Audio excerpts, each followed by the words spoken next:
Listen to me. Being good ain't enough. Being liked ain't enough.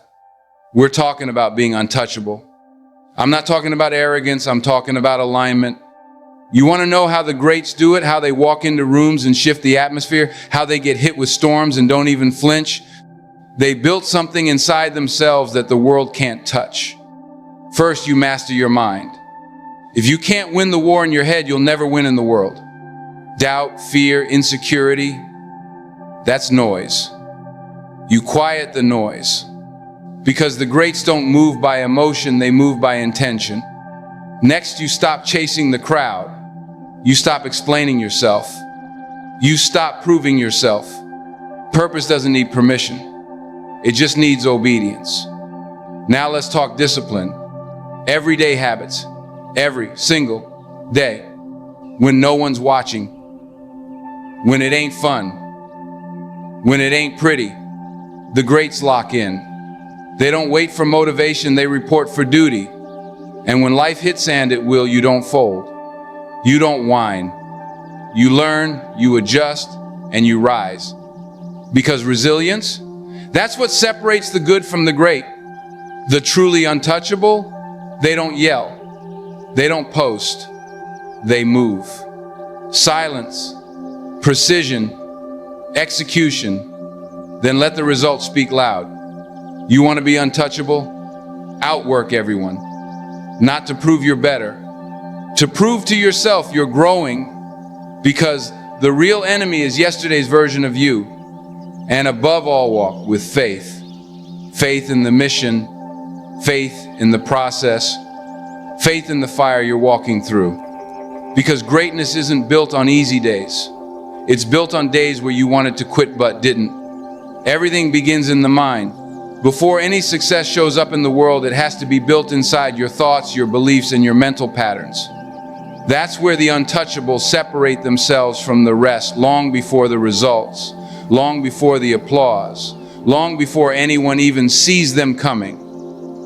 Mastery doesn't start with action. It starts with mindset. Think about the greats, any of them. Athletes, artists, thinkers, leaders. They didn't just decide to be great one morning and stumble into excellence. They trained their minds to hold the weight of greatness before they carried it in the real world. That's the work most people never see. While the world is busy reacting, the greats are busy rewiring their own minds. The untouchable know that your mind is your command center. You don't let circumstances dictate your behavior. You direct yourself.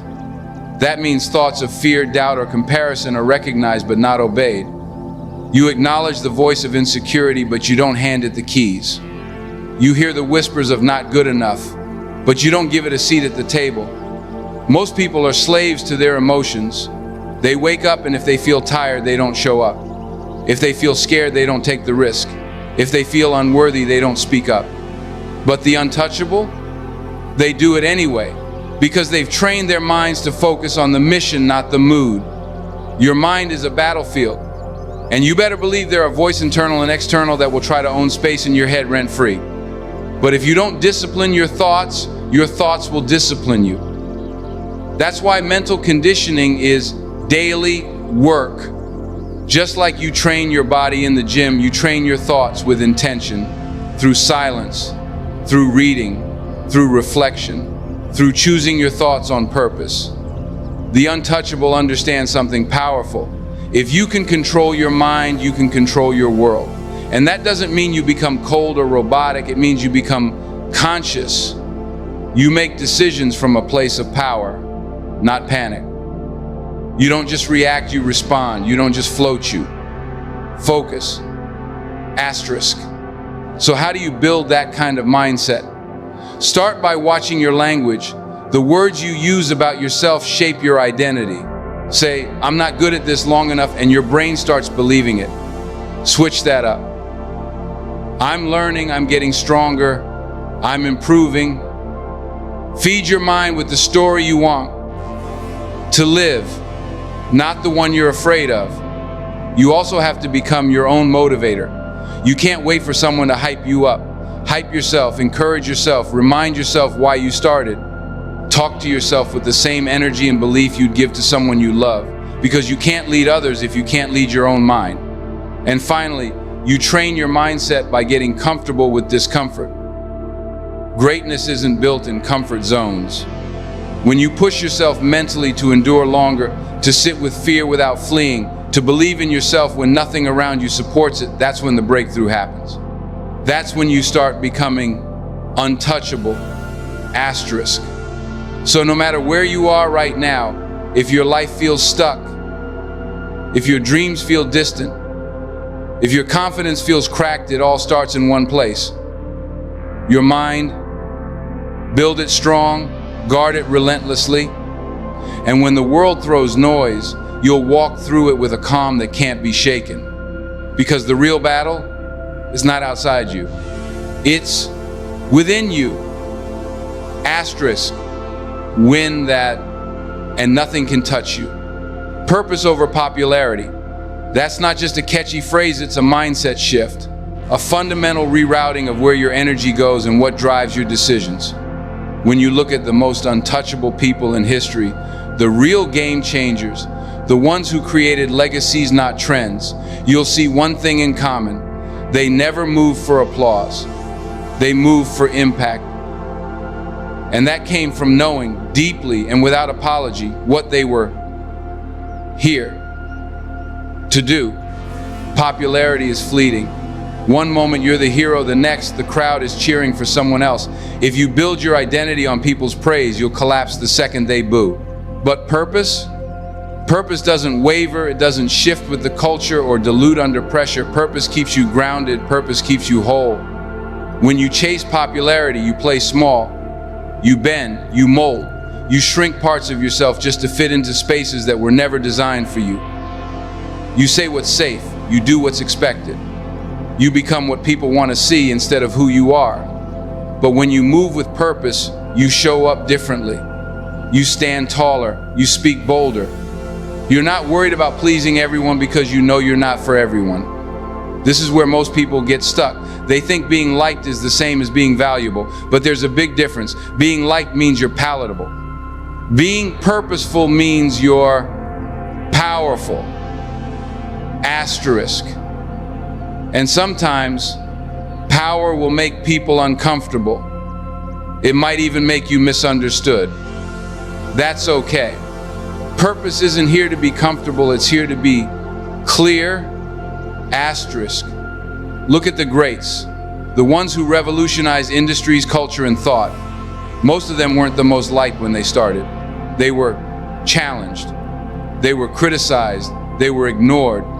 But they didn't let that stop them because they weren't chasing followers, they were following their calling. The untouchable understand that purpose gives your pain context. It makes your struggle meaningful. When you're locked into your purpose, setbacks don't break you, they build you. Because you're not just going through the fire for fun, you're going through it because you know what's on the other side. Purpose gives you the stamina to endure what popularity never could. And let's be real, popularity is often loud, flashy, desperate for attention. Purpose, on the other hand, is focused, precise, quiet, even. It doesn't need a spotlight, it is the light. You don't need to announce it, you just need to live it. When you do, the right people will find you, the right doors will open, the right moments will unfold, but only when you stop trying to be everything for everyone and start being true to who you are. This kind of clarity doesn't just happen, you have to pursue it. You have to strip away the layers of performance and get brutally honest with yourself. What moves you? What breaks your heart? What change are you here to create? The answers to those questions don't always show up in shouts, they whisper, and you've got to get still enough to hear them. Here's the truth. When you walk in purpose, you will be too focused to be distracted, too aligned to be thrown off, too mission-minded to care if people understand you or not. And that's what makes you untouchable. Because you're not here to be liked by everyone, you're here to live full and die empty. Asterisk. So stop asking, will they approve of me? Start asking, does this align with why I'm here? because the applause fades. The noise quiets, but purpose remains. And when you walk in it, you become a force that no opinion can move and no trend can touch. Discipline is not a restriction, it's a release. It doesn't confine you, it frees you. The untouchable know this at their core. They've rewired their understanding of what it means to live a disciplined life.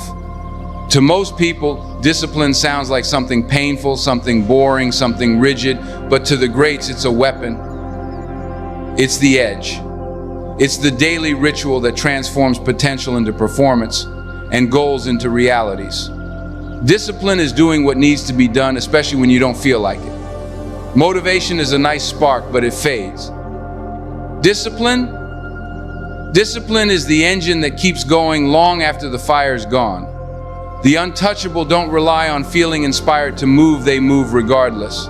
They've trained themselves to obey commitment, not comfort. Think about this. Every world-class performer, every elite mind, every visionary, they have systems, they have routines. They don't wing it. They don't wake up hoping the day will go their way, they structure it so it does. Because they understand this truth, when you master your habits, you master your life. Discipline is about taking the randomness out of your path to greatness. It's about removing the guesswork and replacing it with consistency. And here's the secret, discipline creates freedom. It might sound backward, but it's real. When you wake up early, plan your day, eat with intention, train your body, protect your time, you're not living less, you're living more. You're not enslaved to emotion, distraction, or chaos. You've created a rhythm that gives you the power to show up fully. The undisciplined life is reactive. You go wherever the wind blows. You fall into whatever habit is easiest. You get pulled by every temptation. But the disciplined life, that's a life of intention. It says, I will not be ruled by my impulses. I will be led by my vision. That's what makes the untouchable so dangerous. They're not just talented, they're trained. And let's be honest, discipline isn't glamorous. It's not Instagrammable. It's waking up before the sun when no one's watching. It's saying no to the party, the shortcut, the easy out. It's showing up for the work every single day, especially on the days when it feels like no progress is happening. That's where most people give up. But that's exactly where the untouchable dig in. Because they know greatness isn't built on emotion, it's built on execution. It's the reps you put in when you're tired, the books you read when you'd rather scroll, the silence you sit in instead of running from your thoughts, the focus you maintain when distractions are screaming for your attention. These are the invisible bricks of discipline that build an unbreakable life. You want to become untouchable? Get serious about structure. Build a schedule that supports your goals. Eliminate what doesn't serve your growth. Protect your time like it's sacred, because it is. Success doesn't come from doing more. It comes from doing what matters again and again until it becomes who you are. And when you build that kind of discipline, a real, consistent, intentional discipline, something changes. You begin to trust yourself. You build confidence not from hype, but from history. You know you're going to show up because you've trained yourself to. You become your own proof. The world can't shake a person who's disciplined. Emotions can't derail them. Failure can't define them. Distractions can't reach them. Why? Because they've already decided who they are. And they reinforce that decision with every single action they take. So don't wait for the right moment. Don't wait for permission. Build the habit. Stick to the schedule. Choose the hard thing on purpose. Because the moment discipline becomes your lifestyle is the moment life bends in your favor. That's the difference between average and untouchable. Not talent, not luck, but discipline. Relentless, unwavering discipline. Resilience is not just about bouncing back, it's about rising different. It's about getting hit, shaken, broken, and coming back sharper, wiser, and hungrier than before. The untouchable don't avoid hardship. They don't run from failure. They walk through the fire and come out forged, not burned. That's the power of true resilience, and it's what separates those who quit from those who conquer. The world doesn't reward the soft. It respects those who keep going when everything inside them says stop. Every great figure, every name etched into the story of greatness has one thing in common. They were tested. They faced setbacks, disappointments, losses, betrayal, public failure. But they didn't allow those things to define them. They let them refine them. You have to understand, failure is not your enemy, it's your teacher. Rejection is not a wall, it's a mirror. It shows you what needs to be strengthened. And pain is the price of purpose. The untouchable don't just endure pain, they extract power from it. They take the loss, the heartbreak, the pressure, and they let it sharpen their focus. They don't ask, why me? They ask, what is this trying to build in me? When you build resilience, you're building an inner world that the outside world can't shake. It doesn't mean you don't feel pain. It means pain doesn't own you. It doesn't control your next move. You learn how to sit with it, process it, and keep going anyway. Because resilience isn't about perfection, it's about persistence. The untouchable understand that life will hither. Sometimes unexpectedly, sometimes unfairly. And there's nothing you can do to stop that. But what you can control is your response. You can control how long you stay down. You can control the story you write about what happened. You can control whether the hit becomes your excuse or your fuel. You see, people who live soft lives fall apart at the first sign of resistance. They treat difficulty like a signal to stop. But people who are resilient, they treat difficulty like a sign they're getting close.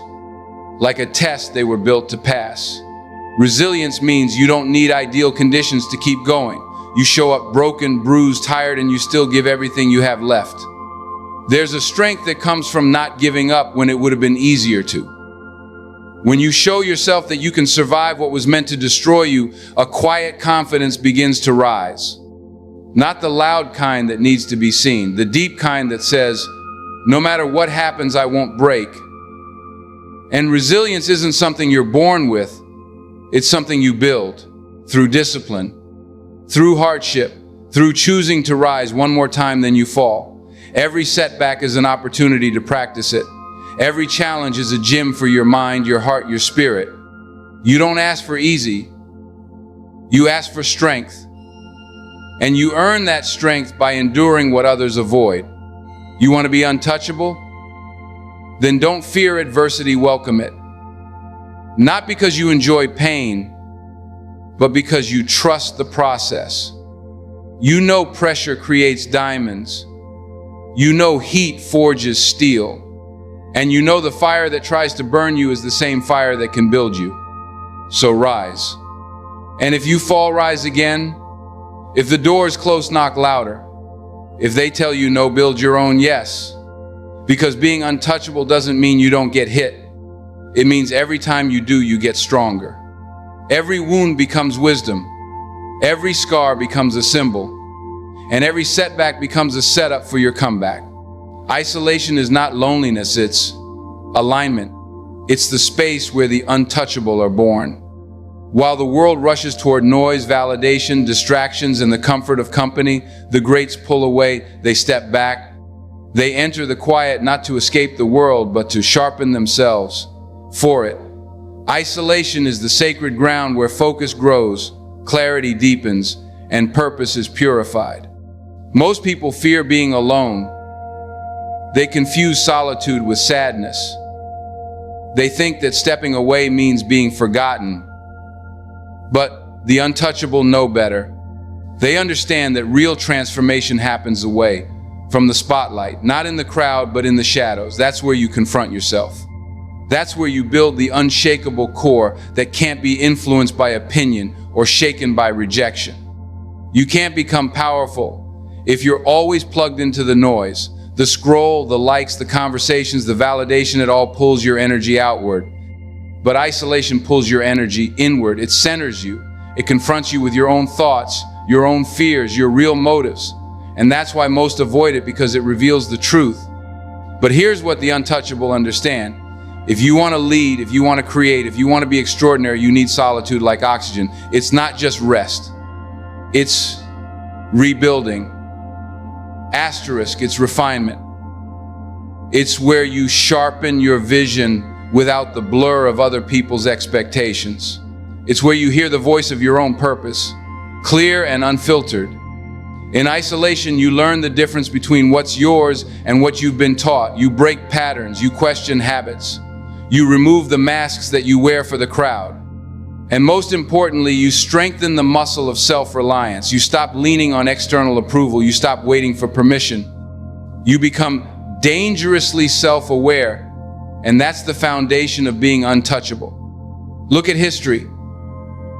The most legendary creators, leaders, and warriors, they all had seasons of isolation, moments where they disappeared, where they walked alone, where they went inward so they could emerge, elevated. Asterisk. Because that's what isolation does. It doesn't just give you rest, it gives you revelation. And don't get it twisted. Isolation doesn't mean cutting off love, connection, or community. It means choosing intentional separation for the sake of elevation. It's about understanding that you don't grow in a crowd. You grow in the cave, in the silence, in the unseen hours, when no one's clapping and no one's watching. That's when the real work begins. That's where you build mental resilience. That's where your discipline is tested. No one's forcing you to get up. No one's checking your progress. That's when you find out, do you really want it? Are you really about this life, or were you just doing it for applause? Because when you come out of isolation, people will notice. They won't even be able to explain it. You'll carry a presence, a clarity, a stillness. That's what happens when you faced yourself, refined your purpose, and removed all the noise. You don't move the same anymore. You don't beg. You don't chase. You attract because you became asterisk. So if you're in a season where you feel alone, where it feels like no one understands, where you've stepped back from the world, stay there. Don't rush out of it. Don't fear it. Lean into it. That's where the transformation is happening. And when it's time to return, you won't come back the same. You'll come back with focus, with force, with fire. Because isolation didn't break you, it built you. And now you're untouchable. There comes a point in your journey where you realize you don't need to announce every move. You don't need to explain every decision, defend every step, or prove anything to anyone. Silence becomes your strategy. Privacy becomes your protection. And that's when you become dangerous, because power moves in silence. The untouchable understand that real power doesn't seek attention, it commands it, not through noise, but through results, through presence, through the quiet confidence of someone who's been in the dark doing the work while everyone else was chasing applause. The loudest one in the room is rarely the strongest. Real strength is still. Real growth is silent. Real elevation doesn't need to be broadcast. Most people can't help but share their every step. They move for recognition. They rush to post, to prove, to be seen. But in doing so, they give away their energy. They let their validation be dictated by the response. That's a dangerous way to live, because when you give people the power to validate you, you also give them the power to break you. But when you move in silence, you take that power back. Silence isn't weakness, it's wisdom. Asterisk. It's a choice to hold your energy, your ideas, your momentum until they're ready. Asterisk. You don't expose your process. You protect it. You don't reveal your next step, you just show up with the outcome. Asterisk. Because when you move in silence, distractions can't reach you and doubters can't slow you. You become untouchable because nobody knows what's coming next. This doesn't mean you isolate yourself or never speak. It means you become selective. You speak with purpose. You move with intent. You stop performing for attention and start performing for alignment. You don't need approval. You've already approved yourself. The untouchable are strategic. They understand that energy leaks through overexposure. When you talk too much about what you're building, you waste the fire that should be fueling the work. Not everyone needs to see the blueprint. Not everyone deserves access to the vision. Some things grow best in silence and private, away from opinions and expectations.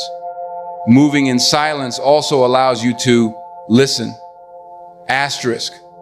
To observe. To study. To stay aware, while others are distracted by their own noise. You begin to see patterns, spot opportunities, read rooms differently. Your awareness sharpens, your instincts refine, because you're not caught up in the performance, you're locked in on the mission. Asterisk. And there's another layer to this. When you move in silence, you become harder to attack. People can't sabotage what they can't see. They can't criticize what they don't understand. They can't compete with what's happening internally. Asterisk. That's why the untouchable aren't reactive. They're always one step ahead. Quietly, intentionally, unstoppably. This is not about being mysterious for the sake of ego. It's about protecting your peace, your vision, your purpose. It's about focusing your time and energy on building, not boasting. The results will speak if you let them. And when they do, they speak louder than words ever could. So take the pressure off the performance. You don't need to update the world. You don't need to explain yourself. Your path is not up for public vote. You know what you're building. You know who you're becoming. That's all that matters. Stay silent. Stay focused. Stay grounded. Let the results make the noise. Let your evolution surprise them. And while they're watching for the show, you'll be busy building the legacy. Because that's how the untouchable move.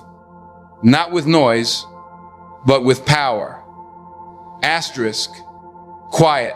Focused. Relentless.